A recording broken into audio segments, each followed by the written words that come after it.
Hi guys, welcome back to my YouTube channel Learn Medicinal Chemistry Online. I hope you all are doing good and I hope that you went through alpha 1 and alpha 2 receptors, which I've explained in my previous videos. Now in this video, I'm going to cover next adrenergic receptor, that is beta 1 receptor. We've covered alpha 1 and alpha 2. Now let's see beta 1 receptors. Okay. As I've been following the pattern of type, transduction mechanism, location and function, agonist structure, antagonist structure, and their uses. So I'm going to follow the same pattern here also. Type of beta 1 receptor is, as I've explained, it is GPCR because it is adrenergic receptor. So it is G protein coupled receptor. The type of G protein here is GS. Okay. Now with S you must be getting a clue that is it has to be something stimulatory. So yes, you are correct, this G protein is stimulatory. Okay, while understanding the transduction mechanism of beta 1 receptor, that is this one, I would recommend that you try to correlate it with alpha 2 receptor's transduction mechanism because it is exactly opposite to that of alpha 2 receptor. So here what happens, when ligand binds with beta 1 receptor, they will stimulate rather than inhibiting, which was in the case of alpha 2 receptor. They stimulate this enzyme, adenylyl cyclase enzyme. The role of adenylyl cyclase enzyme is to convert adenosine triphosphate to cyclic adenosine monophosphate, that is CAMP. Now while writing CAMP, please guys do not write CAMP all capital. C means cyclic, it has to be small. So see, C is small, AMP is capital, cyclic adenosine monophosphate. Now what happens when this cyclic adenosine monophosphate is produced in the cell? It will again stimulate, that is positive sign means stimulation. It will activate or stimulate protein kinase A, PKA. In the alpha 2 receptor it was inhibiting that enzyme. Here it is, everything is activating or stimulating because the type of G protein here is GS, while in alpha 2 receptor it was GI. So this will stimulate protein kinase. Now as I have explained, kinase means phosphorylation. So what they will do, they will phosphorylate the calcium ion channel. I forgot to write ion. Calcium ion channel which is present on the cell surface. Now what happens when this calcium ion channel is phosphorylated? Opening of calcium ion channel, they will be open, and there is increase in the calcium influx. Influx means calcium will come inside the cell. Efflux means calcium will go outside the cell. Efflux means outside, influx means inside.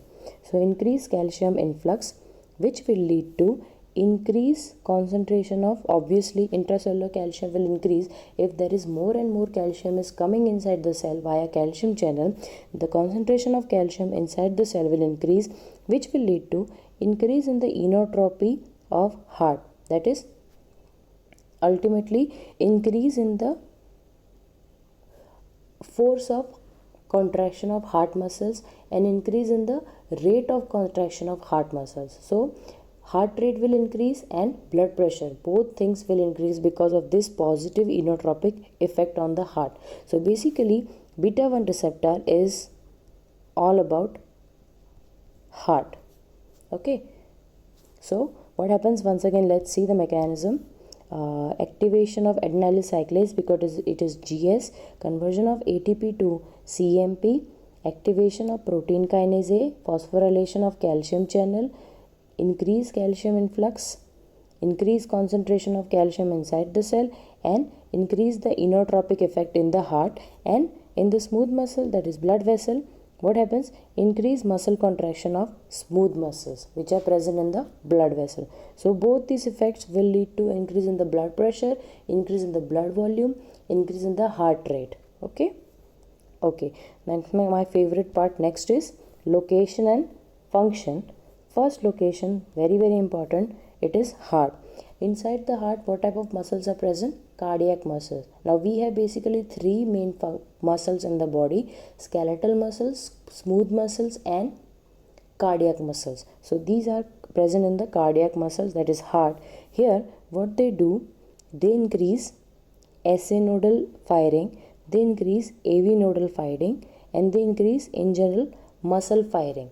Now in heart, 4 chambers are there, okay, and two nodes are there, sinoatrium node and atrioventricular node. So these SA node and AV node are responsible for proper pumping of the heart because they only send the signals, APHE or HAP part it is.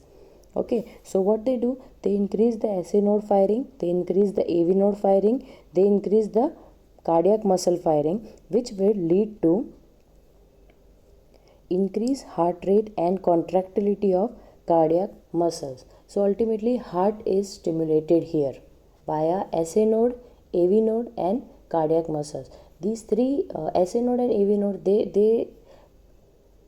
they produce firing, signal firing, and that's why heart pumps easily or regularly. Okay, so because these SA node and AV node firing is increased and there is muscular firing also increase, in general the ultimate effect is increase heart rate and contractility of cardiac muscles. So now can you guess what will be the use of beta 1 agonist? It is when the heart fails. When do you need the heart to be reactivated, or when the heart fails, these SA node, AV node should be stimulated. You need to stimulate them. So the uses of beta 1 agonist is congestive heart failure or cardiac heart failure, because they produce these actions: increase heart rate and increase force of contraction of cardiac muscles. Next, okay, ultimately when the heart rate is increased, when the cardiac muscles increase, when the pumping of heart is again working properly, there is increased stroke volume and increased cardiac output. Obviously the stroke volume increase and cardiac output will also increase. If the heart is pumping more and more blood, then the output will also increase, right? Correct. Next action is on blood vessels. On blood vessels, they produce vasoconstriction or contraction, one and the same thing. The muscles get constricted. Instead of dilation, that is this, they get constricted, which leads to increase in the blood pressures. So ultimately there is increase in the blood volume and there is increase in the blood pressure. Both these actions are seen because of beta 1 receptor when the receptors is activated. Next, its action on kidney. Here what they does, in kidney, juxtaglomerular apparatus is present, as you all know, and this apparatus is obviously made up of smooth muscle cells. Okay, GXG, juxtaglomerular apparatus, is made up of smooth muscle cells. They contract and they release renin. Ultimately in kidney, the action of beta 1 receptor is to release renin. Now this hormone, this is a hormone, guys. Renin is a hormone released by smooth muscles of juxtaglomerular apparatus. Now this hormone is a very important part of this system, that is RAS, that is renin angiotensin system. I forgot to write the full name here, so I'll write it here. R means renin, A means angiotensin, and S means system. So renin angiotensin system, which is balanced by these two hormones, renin and angiotensin. These two hormones, they are important part of renin angiotensin system. And what is the role of this system in the body? The role is basically to regulate the blood pressure and to regulate,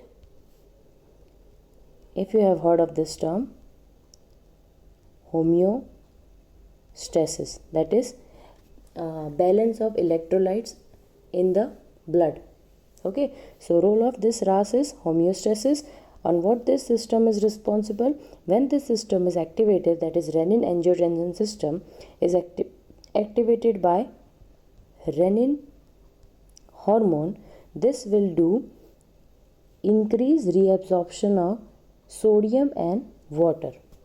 Because of this renin hormone, there is increased reabsorption of sodium and water from, if you have seen the diagram of kidney, you must have seen the parts, that is Bowman's capsule, then there is proximal convoluted tubule, then there is loop of Henle, then there is distal convoluted tubule, and then there is collecting duct. So here there is reabsorption of sodium and water takes place, and they come back to blood again. Okay, so because of this renin, there is increase in the reabsorption of sodium and water, which will eventually lead to increase in the blood volume and increase in the blood pressure. So in the kidney, the effect of this beta-1 receptor is to release more and more renin, which will lead to more and more reabsorption of sodium and water, which will lead to increase in the blood volume and increase in the blood pressure.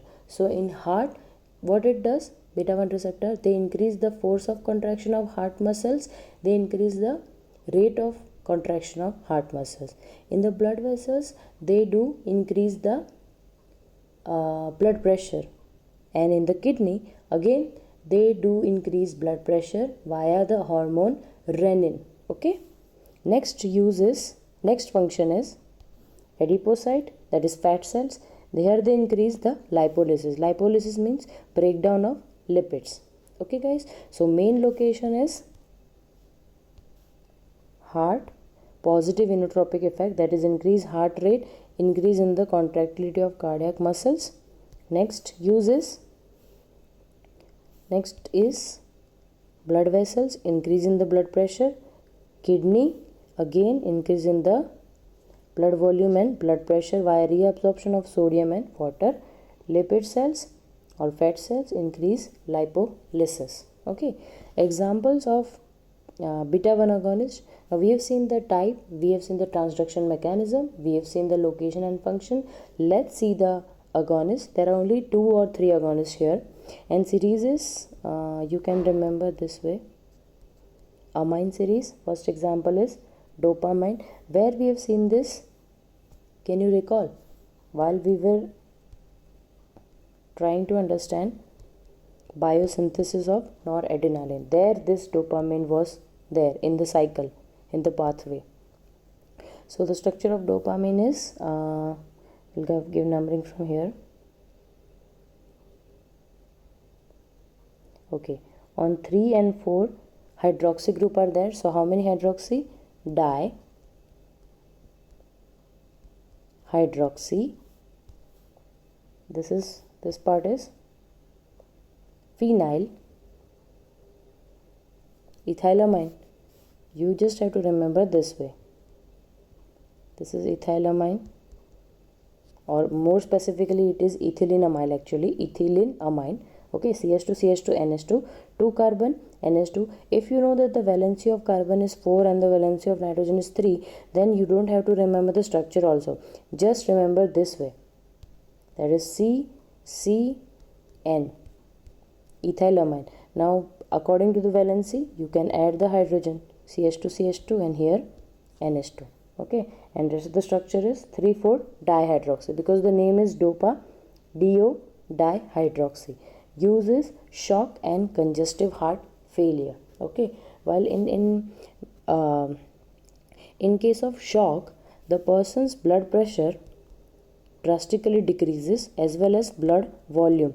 So while treatment of shock, you need to increase the circulation of blood in the entire body, and you need to increase the blood pressure also. So these agents are used because what they do, they increase the stroke volume, they increase the cardiac output, they increase the blood volume pressure, as well as they increase the blood volume. So perfectly understandable that it is used in shock. It is also used in congestive heart failure because of this property, that is increase heart rate, increase contractility. What happens in case of congestive heart failure?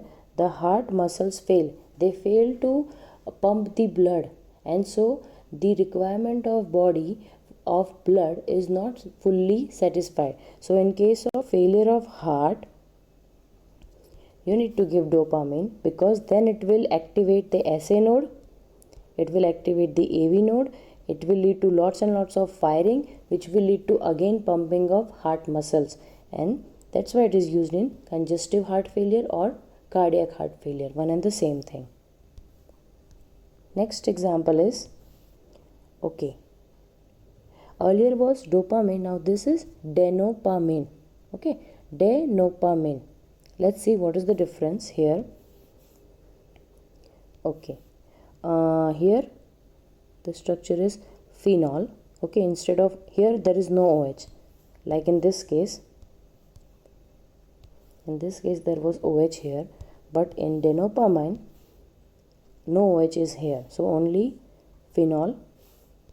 Next part which is same is ethylamine, extra is OH, hydroxyl group on which carbon? Let me ask you this.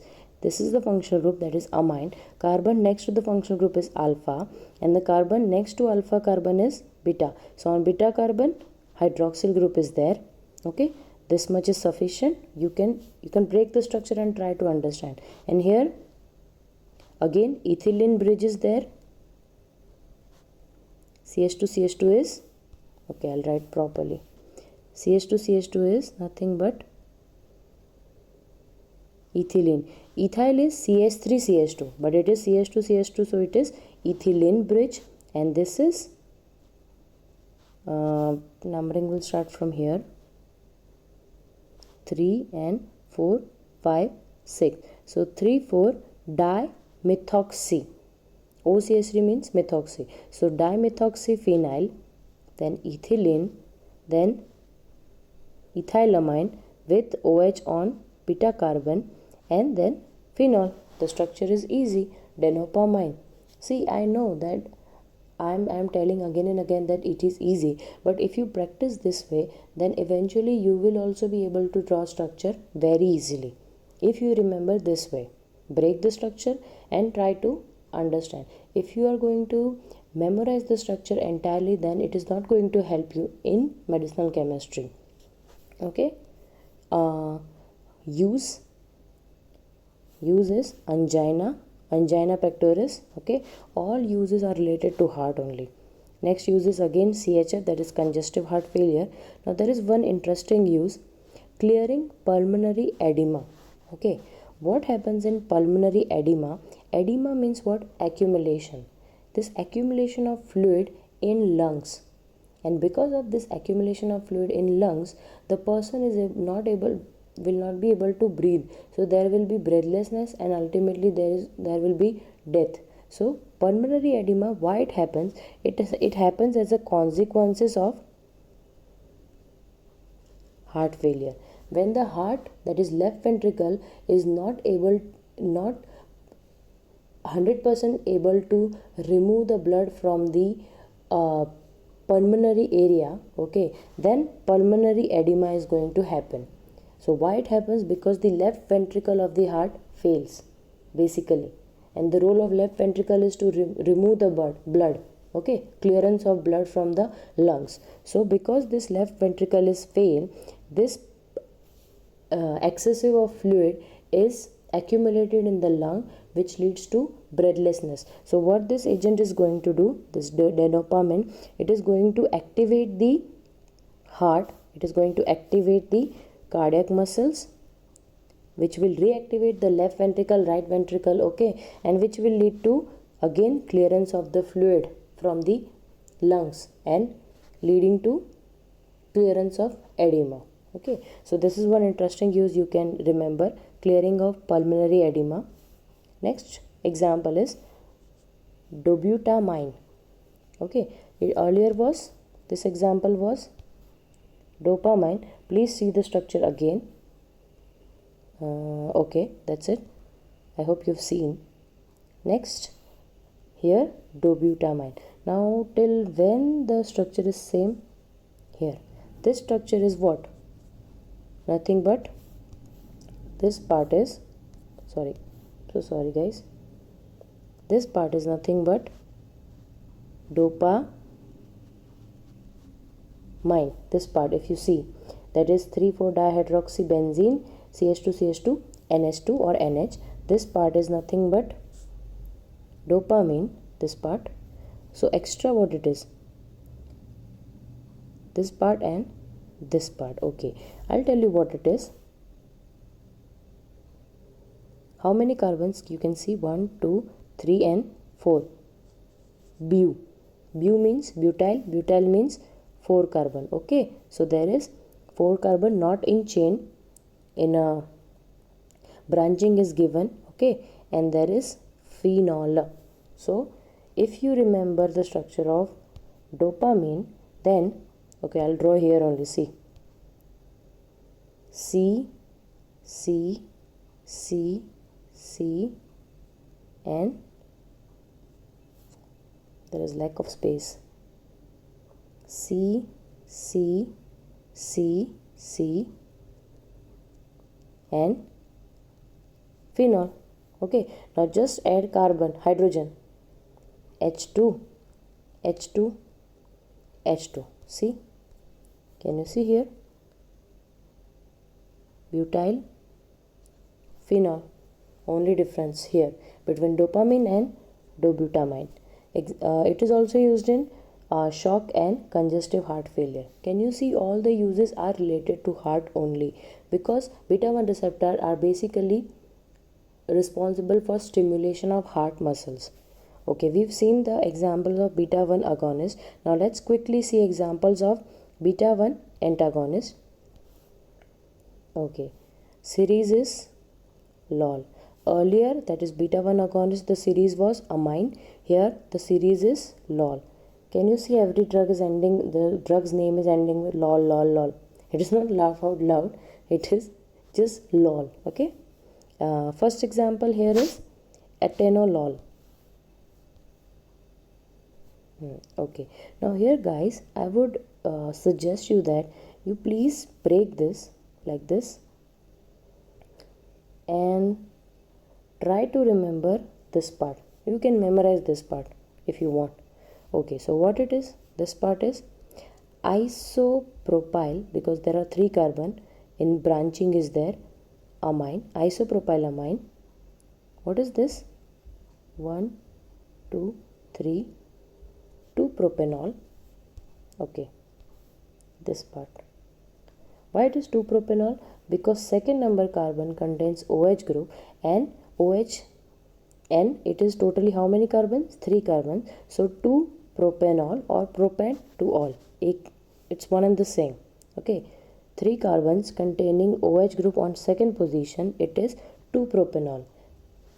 This is isopropyl amine. This part is done. 2-propanol is done, and this is what? This is what? Phenoxy. Ether is there, na? So ether linkage, right? R O R. One R is benzene ring, one R is CH2, and in the middle it is ether group is there. So we've seen this part, that is isopropylamine, this part, that is 2-propanol, and this part, that is phenoxy. If you remember this, then the rest of the structures are going to be easy. So now just have to remember what is this? CH2 CONS2. What it is? If you can recall, it is acetamide. Okay, as I told you that I am going to explain the functional group, different functional group, while explaining the structure only. So here I am explaining one more functional group, that is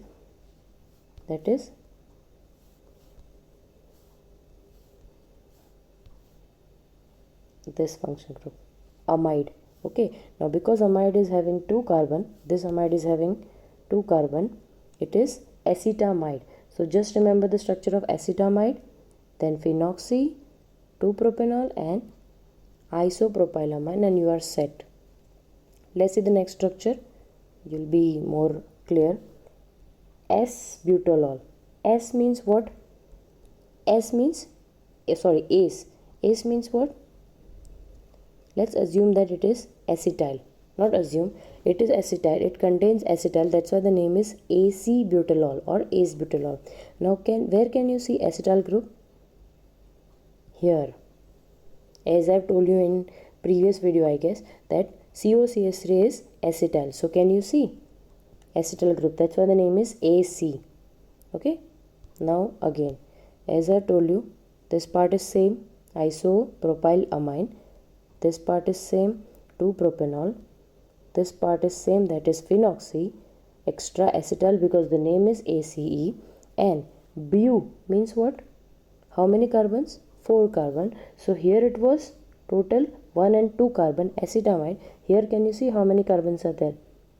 1, 2, 3, 4. 4 carbon. That's why the name is bu-amide.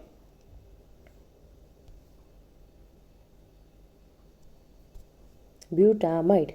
Okay, the group is butamide attached to benzene ring. The only difference is here the attachment is not via NH2 group, while here the attachment to this ring is via NH group. See, here attachment is via C to the benzene ring, that is carbon. Here attachment is via nitrogen to the benzene ring. So just remember this. This I have told you already that this part you have to memorize. Here also this part you have to memorize. Extra acetyl because the name is ACE, and butamide because it is bu. 4 carbons containing amide group. A is butylol. Next,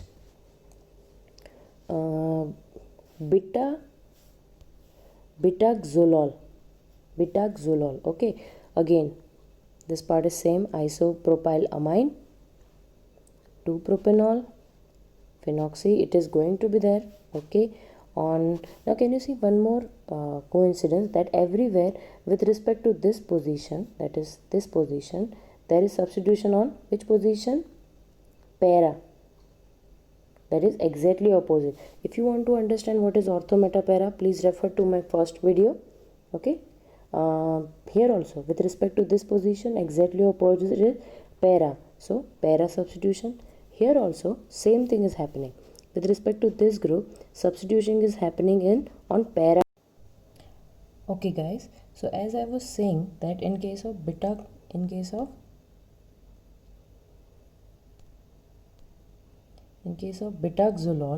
okay, this part is same, that is isopropylamine. This part is 2-propanol. This part is phenoxy, and this part, that is the side chain on para position, it is connected to CH2 ether linkage is there. Now this linkage is ether, and there is what it is, cyclopropyl again. If you draw this structure, that is, if you draw this structure in cyclic form, then it is 1 carbon is here, 1 carbon is here, 1 carbon is here. So it is cyclopropyl, and the rest structure is methyl ethyl ether, that is ether linkage is there. This part, methyl ethyl ether, then phenoxy, 2-propanol, and isopropyl amine. Then next structure is bisoprolol. Okay, here also isopropylamine, 2-propanol, phenoxy, again same, that is methyl ethyl ether. The only difference here is, here ethyl is first and methyl is later, while here methyl is first, then ethyl comes, and then there is one more ether linkage, and then there is what? Cyclopropyl. Now why the name is bispropyl? If you break it, it means by isopropanol. So can you see there? Here isopropanol, here also isopropanol, 3 carbons having chain branching. Okay, branching is there. So because there are 2 isopropyl group, the name is bisoprolol, and the rest structure is same. Here the only difference is methyl and then ethyl comes with a ether linkage, while here ethyl and then methyl comes. Okay, next structure is metoprolol. Here also this part is same. I'll not repeat again.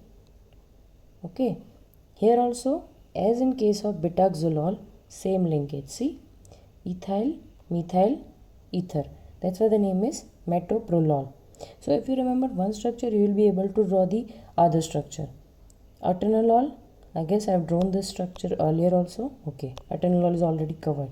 Now beta 1 antagonists are used as antihypertensive agent, antiarrhythmic and angina. Why they are used as antihypertensive agent? Because what these agents do, they are antagonists, right? So they are going to produce opposite action as that of this one. If agonist produce increase in contraction, then antagonist is going to produce increase muscle relaxation. So when blood vessels are relaxed, there is going to be decrease in the blood pressure. So that's why they are used in as antihypertensive agent. Also they are used as antiarrhythmic. What happens in arrhythmia? The tuning of SA and AV node is getting disturbed. So because these agents are acting on SA node and AV node, they are used in antiarrhythmia. They are used as antiarrhythmic agent. Last uses, they are also used in angina pectoris or heart attack. Okay, so okay friends, I have also finished beta 1 receptors. So we have total covered alpha 1, alpha 2 and beta 1 receptors. If you have any queries, please comment on my videos. Okay, and please give me feedbacks. Also, if you like my videos, please share and subscribe and stay tuned for more updates. Till then, bye bye, take care.